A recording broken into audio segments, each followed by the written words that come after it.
Je crois que j'avais la peste noire. C'était quelque chose. Ah bah, les mamans ont fait sortir, je me rappelle, on était tous dans la salle à manger. Ils ont fait tous sortir les enfants du jardin.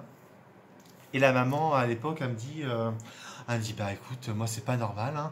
Euh, euh, Ta maman aurait au moins dû m'appeler pour m'avertir de ton état. De ton état déjà. De ton état, bah j'ai dit, mais attendez, je suis pas malade. Bah, ne dis pas n'importe quoi. Tu viens de dire que tu as le VIH. Si ça c'est pas, si ça c'est pas être malade, vous vous rendez compte des adultes dire ça des gens? Donc, moi ça me fatiguait quoi. Euh, ah bah elle, je l'ai incendié quelque chose de mignon, hein. Donc elle était appareil aux parents d'élèves et tout ça. Alors après toute l'école l'ont su parce que voilà, ça fait le tour de l'école. Donc voilà, la fin de troisième, c'était très très agréable. Voilà, j'ai vécu un enfer au collège. Déjà, le fait d'être gay, c'est déjà pas terriblement une étiquette. Bah, à l'époque, peut-être à l'époque de maintenant, oui, mais en 96, 94 et tout ça, c'était peut-être pas la même génération, même si je me défendais. Voilà. Des fois, t'avais des profs qui m'insultaient, des fois dans la salle, des fois ça m'arrivait. Ah ouais, il y en a un, il y a un prof d'histoire, oui, il m'appelait La Chose. La Chose, tu te déplaces, tu vas effacer le tableau. Alors des fois, les premières fois, je m'étais défendu. Il m'avait engueulé comme du poisson pourri.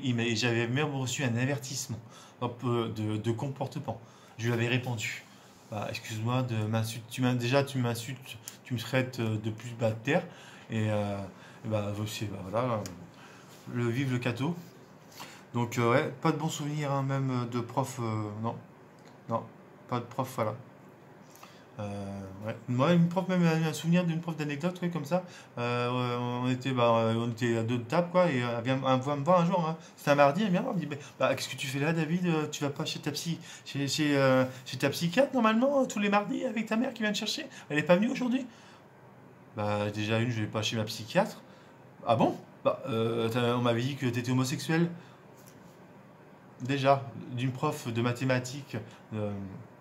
euh, non, c'est d'orthophonie que je vais. Non mais voilà. Alors les autres rigolaient parce que bah voilà, une prof qui dit des trucs pareils, ça faisait rire tout le monde. Par contre moi quand j'étais après convoqué par le conseil d'éducation et que voilà, maintenant c'était toujours de ma faute. Je troublais, je rendais mal à l'aise par mon attitude. Je devais avoir une attitude. C'est vrai que j'étais très androgyne quand j'étais jeune, mais quand même, voilà. J'avais comme disait un des prêtres de la paroisse du collège, j'avais le diable en moi. S'il me voyait maintenant, ah là là, ouais, j'ai pas vécu une bonne scolarité. Ouais. À part avec une sœur, Dominique, que j'ai connue, ouais, j'en parle beaucoup dans les trucs que j'écris là. Ouais, parce que j'ai pas vécu des belles années dans ce collège-là. Ouais. Beaucoup de discrimination, ouais. C'était très compliqué. Ouais. Ouais, ouais. Ouais. Fallait avoir du courage, j'en ai du mental, tiens, à l'époque, hein. Ouais, ouais. C'était très, très, très compliqué, ouais. Ça a dû changer maintenant, peut-être maintenant, mais ouais. Le collège, bah, on va pas dire que toutes mes scolarités se sont bien passées non plus. Parce que en maternelle, en primaire non plus, voilà. Euh, déjà, j'étais déjà bipolaire, déjà assez tout petit, mais il n'y avait pas ces mots-là. Parce que déjà je m'assumais déjà de très bonne heure, déjà, donc j'ai assez facilement que j'étais homosexuel à l'âge de 5 ans. Donc, à l'âge de 5 ans, tu dis ça dans la cour d'école, t'es vite mis à l'écart. Donc, déjà, t'es mis de côté déjà par rapport à ça. Tu joues avec personne, on te met tout seul dans un coin. Moi, c'est ça mes carreaux de récré, hein, de primaire. Et, elle me faisait même pas sortir de la classe en primaire, je me rappelle, pour pas me faire insulter. Elle me laissait dans la classe, ça me laissait de faire des dessins, je me rappelle. Quand j'étais au lycée, au collège, non pas quand j'étais à l'école de Bécon-les-Granit à Saint-Louis. Ils avaient des bons professeurs. Ils voulaient pas avoir des histoires avec les parents, donc voilà, on préférait me laisser dans la classe. Et quand je mangeais le midi, c'était pareil. Je mangeais à une table tout seul, tout au bout, comme un pestiféré, quoi. Alors tout le monde me demandait à chaque fois, t'as été puni, tout ça. Non, non, on veut pas d'histoire. Ici, c'est un établissement respectable. Parce que une fois, on avait fait la kermesse. Et une fois, j'avais harcelé euh, harcelé ma nourrice de m'habiller en fille. Et elle l'avait fait. Elle l'avait fait plus ou moins. Elle avait mis un kilt. Mais moi, pour moi, un kilt, c'était comme une robe de princesse, moi, quand j'avais 5 ans, 6 ans, quoi. C'était le truc, voilà. Donc, comme j'étais très, très fifi, voilà, voilà. Il en faut peu pour les gamins, même à l'âge d'aujourd'hui, pour, voilà. J'ai été, on va dire, oui, j'ai pas été dans toute la seule scolarité que j'ai passée, c'est quand j'étais en CAP avec des mecs à Belle Bay. Franchement, j'étais avec des mecs. Je m'assumais en même moment en tant que gay. Ils en avaient rien à foutre. Euh, je me rappelle, il m'insultait jamais. Quand on faisait du sport, j'avais jamais entendu des trucs voilà, désagréables. Ouais, franchement, ils en étaient que des mecs.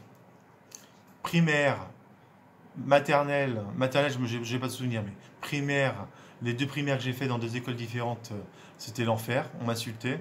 Le collège, bah, c'était l'hécatombe, hein. J'ai quand même eu quelques amis, mais comment se faire des amis quand toute la classe et toute l'école t'insulte, c'est un peu délicat, hein. Ça, c'est un peu. Bah, tu te forges un caractère aussi, tu te forges une personnalité aussi.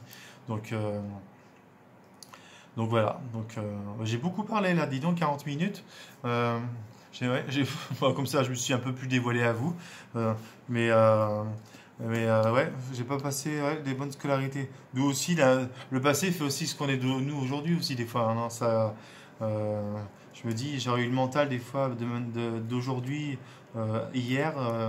Bah, ça m'aurait peut-être changé. J'aurais pas eu la vie que je fais à l'heure actuelle. Des fois, je me dis, j'aurais été plus combattant, plus guerrier, peut-être, hein. Parce que j'étais bagarreur au collège, hein. Quand on m'a sudé, je peux dire que j'hésitais pas à donner des coups de poing dans la gueule, hein. Ça, c'est clair, hein. Alors, souvent, j'étais convoqué, évidemment. Je tapais les autres. Alors bah, je tapais les autres. Ah bah oui, il tape les autres. Bah, il m'insulte à un moment donné. Ah bah oui, mais t'as pas tapé les autres. Ah bah alors on lui donne quoi? Il m'insulte de tous les noms, t'as fait tout ça.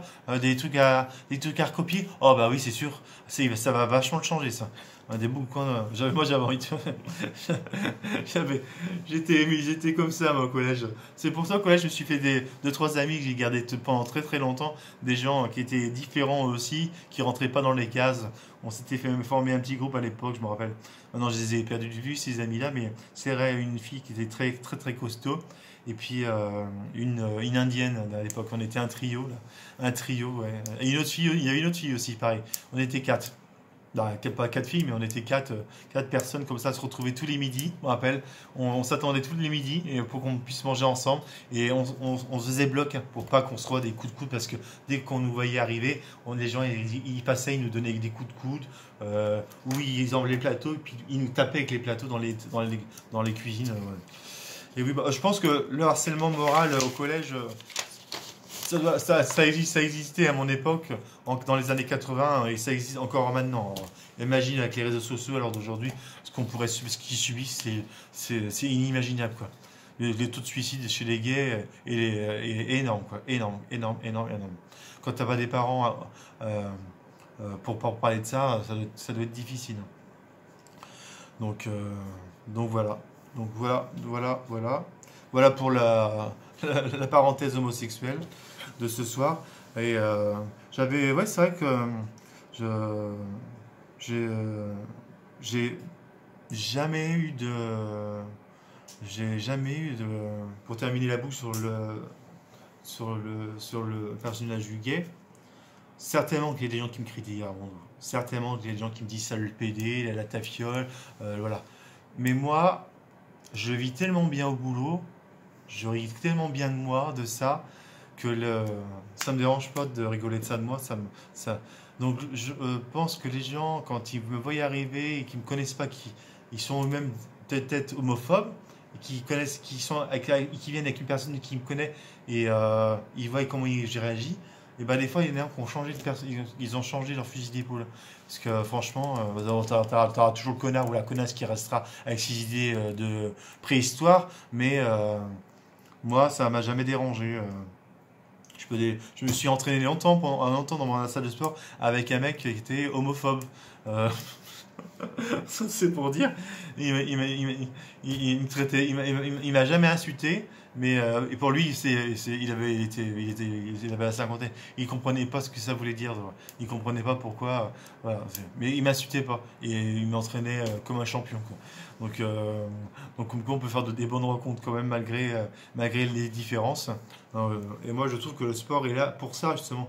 On met toutes ces idées au vestiaire. On est là pour partager une passion, la muscu, que tu sois gay, que tu sois noir, que tu sois je ne sais quoi, bi, hétéro ou je ne sais quoi. Moi, en fait, j'en ai rien à foutre, hein. Les gens de la salle de sport, qu'ils soient de quel bord ou pas, moi, je m'en fiche. Moi, j'ai envie de partager une passion de sportif. Et il y a eu 15 ans, quoi, il y a 15 ans de ça, ouais, je pense que ça avait été une bonne résolution de sport, ça. Voilà, d'arrêter de ce qui se passe au regard. Oh, j'ai arrêté de regarder les gens me regarder. Mais ils me regardent, mais je vais arrêter de les regarder et de penser des choses négatives à mon égard. Les gens ont le droit de me regarder sans penser, ça c'est PD, tiens c'est pensé, c'est ça, ou quelque chose de mal. Voilà. Quand je suis dans des effets, voilà. Parce que quand je suis bien, quand je suis agréable avec tout le monde, hein, y a pas de souci. Mais quand je suis pas bien, c'est vrai que c'est bouffant comme maladie, hein, d'être comme ça, hein, de dire ah, j'ai envie d'aller lui parler, mais bah, je vais pas envie parce que ah, bah, il va se dire bah, il y a le PD qui vient me parler, qu'est-ce qu'il veut, il veut me draguer. Alors, c'est absolument pas ça. Je le dis, je vois un mec faire des beaux exercices, j'ai envie de le dire bah, t'as pas envie de t'entraîner avec moi parce que je suis pas motivé ou ce serait plutôt des trucs comme ça. J'ai jamais eu le courage d'avoir ce genre de discours-là, je vous avouerai. J'ai toujours eu peur qu'on me rejette, donc j'ai jamais été, j'ai jamais été comme ça à foutre la merde là. Donc, euh, alors si en plus je fous la merde et en plus on me vire et puis en plus quand des fois j'ai du mal à y aller, alors j'irai plus du tout. J'ai l'habitude de m'entraîner tout seul et puis quand je suis bien, je demande des conseils aux autres, il n'y a pas de souci à ce niveau-là. Donc voilà. Donc voilà. Et pour dire une note positive, salle de sport, musculation, j'en ai fréquenté trois. Pourtant, il n'y a que des mecs maintenant. Il y a beaucoup de filles.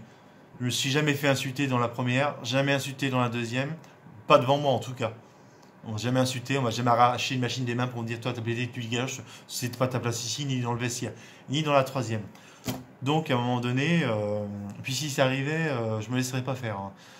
Si les gérants, si ça arrivait, si arrivait une copine à moi, elle s'est fait insulter lesbienne, la gérante n'a rien dit du tout. Ouais, elle s'est fait rembourser son abonnement, je me rappelle, pour plus qu'elle vienne à la salle de sport. Non mais vous vous rendez compte on va perdre sa clientèle. Euh, c'est triste, hein. On est comme on est. Donc non, trois salles de sport, pourtant mentalité masculin. Mais je suis pas non plus, je suis pas non plus efféminé, je suis pas hyper masculin, mais je suis pas non plus efféminé, voilà. Donc je suis pas la tafeule non plus qui va à la salle de sport qui fait des manières pas possibles pour qu'on le remarque. Je pense que là évidemment, voilà, j'ai pas ce genre de personnalité, voilà. Donc déjà ça limite la casse déjà. Et le mec qui ferait comme ça, il aurait le droit de faire de la salle de sport lui aussi, de toute façon. Mais ça, je pense que ça poserait presque plus de problèmes. Malheureusement, on n'est pas encore rendu à un stade. Faut qu'il fasse son home gym chez lui à ce moment-là. Faudrait mieux, parce que sinon il sortirait pas vivant de la salle de sport. Mais sinon, autrement, ouais, comment on appelle ça, trois expériences de salle de sport et puis trois bonnes. Donc comme quoi, la mentalité masculine de la musculation, elle est bonne en tout cas. Dans le Maine-et-Loire. Donc bon, je pense que je vais m'arrêter là parce que c'est vrai que j'ai parlé de beaucoup de sujets, voilà. Mais enfin bon, je me suis un peu plus livré. Le contenu est un peu disparate, mais je vais finir sur les notes en fait positives parce que c'est ça en fait. J'ai parlé beaucoup de sport parce que parce que c'est ça en fait moi qui me passionne dans ma vie, c'est la musculation, c'est ça c'est la musique, tout le cinéma, tout ça, mais moi le sport, me lever le matin, d'aller faire mes séances de sport le matin, d'aller pousser de la fonte, d'aller transpirer, tout ça, c'est mon kiff, c'est mon bonheur quoi. Ça c'est les gens qui vont faire 20 km de vélo, ils leur en font, ou ils vont fumer leur paquet de clopes, bah moi il me faut ma dose de sport. C'est vital, vital, ça a été vital pendant longtemps, mais j'ai envie de retrouver cette vitalité, quoi. Ce bien-être, voilà. J'ai fini ma salle de sport, oh, putain, ça fait du bien. Si tu vas attaquer ta journée, ou même après ton boulot, tu as dû passer une journée, mais t'es crevé. Et c'est là que tu fais ta meilleure séance de ta vie, quoi. Tu as tout donné. Et voilà. C'est ma passion du sport, de la musculation, là, que, que je vais retrouver. Je pense que dans les vidéos là que je vais faire, je vais parler, les prochaines, je pense que je vais parler des compléments alimentaires. Je sais pas si j'en ai parlé, parce que je parle tellement que je sais même pas si j'ai parlé des compléments alimentaires que je prends quand je fais du sport. Donc on peut en parler, Marc. Parce que comme ça la vidéo sera complète. Comme ça au moins je pourrai attaquer sur d'autres sujets, parce que je pense que je vais démarcher pour avoir un coach. Je pense que c'est la meilleure méthode pour me remettre en selle, en fait, avec des bons exercices, un bon état d'esprit, et peut-être que c'est ça c'est ça, ouais. Je pense que je suis dans un cheminement comme ça en ce moment, positif. Donc, en fait, j'ai peur de vous montrer parce que j'ai oublié le début de la vidéo. Donc, je sais même pas si ce que je vais vous montrer, bah, c'est pas grave. Là, il est 49.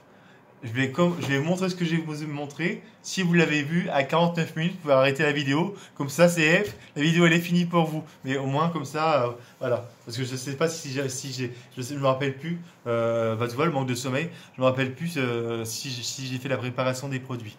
Donc, pour ceux qui ont vu la préparation des produits en début de la vidéo, bah, je vous souhaite à la 4e vidéo où là, j'ai vraiment plus parlé des entretiens que je commence, des entretiens, des entretiens physiques que je fais au poids du corps, dans la cage d'escalier, tout ça, de mon bâtiment. Je vais essayer de filmer, de faire des trucs et tout ça.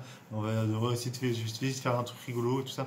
Donc, de courir, de faire du vélo. Bon, jusqu'au 7 décembre, là, il reste moins d'un mois, mais je vais essayer d'acheter des élastiques, si j'arrive à en trouver, parce qu'il paraît qu'il n'en trouve plus partout. Donc, bon, bah voilà, je vais essayer de voir s'il y a des potes qui eux en ont et qui les utilisent pas. Donc, ou sinon, je vais faire sans élastique, je vais faire plein de pompes poids du corps, j'ai un peu poids du corps, ou à la chaise aussi, en te mettant comme ça. Tu as plein de techniques à faire sans matériel, avec la table basse. Donc, je vais faire beaucoup de fentes comme ça. Voilà, je fais du vélo, donc déjà je fais du vélo. Ça va être les exercices là, abdos, escalier, vélo, et puis courir. En fait, j'ai un garage souterrain. Il est énorme, mon garage souterrain dans le sous-sol. Et comme j'aime pas courir spécialement dehors, puis je fais pas tes bambous en ce moment, puis j'ai pas trop le droit de sortir, donc genre dans mon sous-sol, c'est un garage, il est énorme. Donc du coup, j'ai trouvé cette solution-là. Je mets mon Walkman, je le mets là pour entendre s'il y a une voiture carrée quand même, mais il est carré, il fait tout. Faudra que je vous montre un jour, je vais vous filmer. Et ben, je me dis, tiens, pourquoi pas faire des footings aussi dans le sous-sol? Ça peut être bien. Donc, courir, faire des fentes dans les cages d'escalier, faire des pompes, faire des abdos. Déjà ces cinq trucs-là, pompe, abdos, attends, j'oublie, du vélo, voilà, la fatigue arrivant, j'oublie les mots. Vous voyez, c'est au bout de 6 jours, j'arrive 1, 2, 3. Premier exercice, ça va être... j'arrive plus à trouver les mots. Tu vois, ça c'est hyper handicapant. Ça m'arrive même pas quand je suis des fois quand je suis en début de crise, des fois ça m'arrive des fois. J'ai carrément une page qui s'enlève en fait du vocabulaire. Voilà, c'est ça. J'ai du vocabulaire que j'oublie.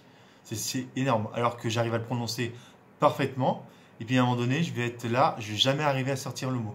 Alors que le mot, je le connais, mais c'est horrible. Là, je suis en train d'énumérer les trucs dans un ordre, je ne dis jamais dans le désordre. Enfin, bon. Donc, la cage d'escalier, parce que ça tue. J'ai essayé de le faire le plus possible pour avoir des jambes. Je vais essayer de rattraper ça, les flancs là. On va faire ça. Alors, les jambes. le vélo pour le boulot. Donc ça, c'est très bien. Et la course à pied, parce que course à pied et cage d'escalier, ça c'est dans le bâtiment, donc je sors pas de chez moi, je sors pas de chez moi. Voilà, je suis ici, donc je suis avec le masque, j'emmerde personne, quoi. Le vélo, c'est quand je vais au boulot. Et après, à la maison, je fais des pompes et des abdos. Voilà les 5 exercices. Merci, je les ai retenus. Donc voilà, je vais faire ça pendant je vais faire ça pendant et si j'arrive à acheter un élastique entre temps pour faire des étirements, pour moi les biceps, ça peut être sympa. Donc je vais faire ça jusqu'à temps que les salles réouvrent. Ça va être mon quotidien. Donc à partir de demain, je vais faire ça. Je vais chronométrer combien je fais. Je vais d'abord peut-être faire je vais peut-être faire courir. Je vais peut-être garder la séance d'escalier pour le début. Non, en premier. En premier. Comme ça, quand je vais courir, je vais le faire en dernier. Je vais courir en dernier. Non, le vélo, je ne le compte pas dans les exercices. C'est pendant comment on appelle ça? C'est pendant le boulot. Et abdos et fessiers, je peux faire ça à n'importe quelle heure. Et les pompes ici. Donc quand je suis un peu énervé, j'en ai fait plein là, cette petite nuit. Donc tiens, ça ouais. Ça peut être une idée, ça. Quand je suis en crise, là pendant le confinement, ou même après, ça peut être une idée. Même quand la salle sera ouverte, tiens, ça peut être une idée.